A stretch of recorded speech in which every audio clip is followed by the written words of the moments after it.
So I have two dogs. One is a golden retriever. Her name is Happy. I have another one that is named Piper. She is an American Stafford Shire Terrier mix, and she's turning 3 this year. Happy's turning 2. If I were to describe their personality, I would say that Happy is very energetic, but likes to be reserved. Piper is very attached,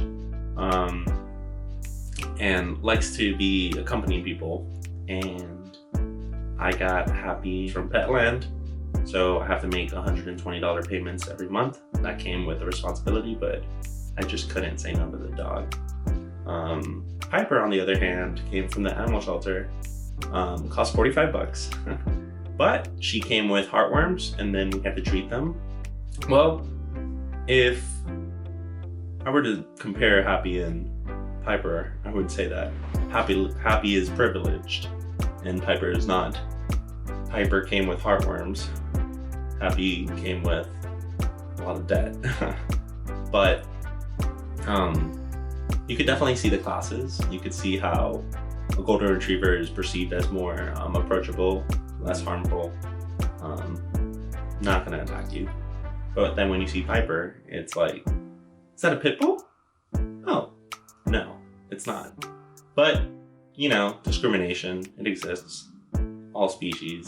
I think that Piper is seen as like someone that's probably not as smart or, you know, to a social standard as other dogs, which is why people might fear them.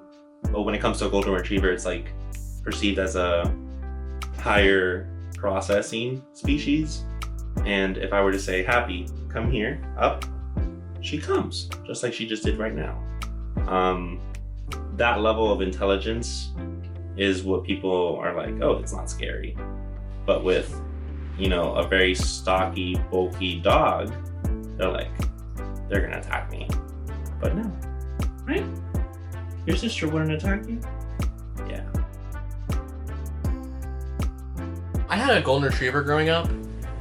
His name was Harley. He was the best dog ever. You know, Goldens like always are. And so when I met Richard, who had a Happy, when I met him, I was so ecstatic because I was like, this is the best dog ever. Like, they're so sweet, they're so nice. I felt like I really lucked out meeting somebody who had a golden because I always wanted one. And so when I got Piper, who is an American Staffordshire Terrier, who's often confused for a pit bull, I was kind of surprised that I found myself almost intimidated by her right when I got her, just because of all the stories I've heard growing up. When my aunt was in college, she was actually attacked and mauled by a pit bull and had to be taken to the ER. It was that bad. And so growing up, I always heard those narratives about, you know, dogs kind of, you know, being violent and aggressive, and other dog breeds being more violent and aggressive than others. And so even when I got Piper, I was a little scared of her, honestly. And now I refer to it as being like doggy discriminatory, because I caught myself being like almost afraid of Piper because I was so unfamiliar with her right when I adopted her. When I started kind of realizing just how people were responding to her in a negative way just because of how she looked. And, you know, I really did find myself being doggy discriminatory. You know, Piper's the greatest dog ever.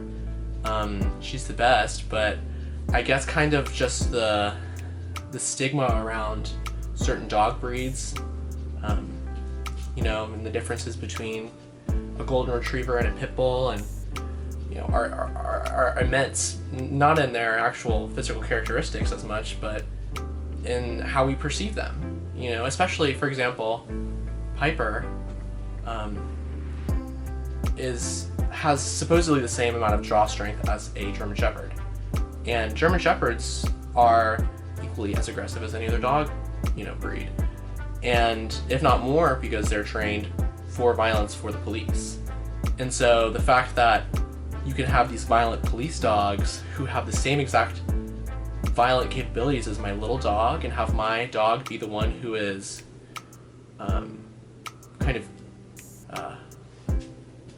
feared and cautioned against through things like, extra fees for certain dog breeds and restrictions. In some places you have to have a muzzle in public for pit bulls and stuff like that. It's crazy because the only difference between my dog and a dog like German Shepherds is that my dog was $40 from the animal shelter, and most people who have dogs like mine are lower socioeconomic statuses, and so I feel like that plays an inherent role in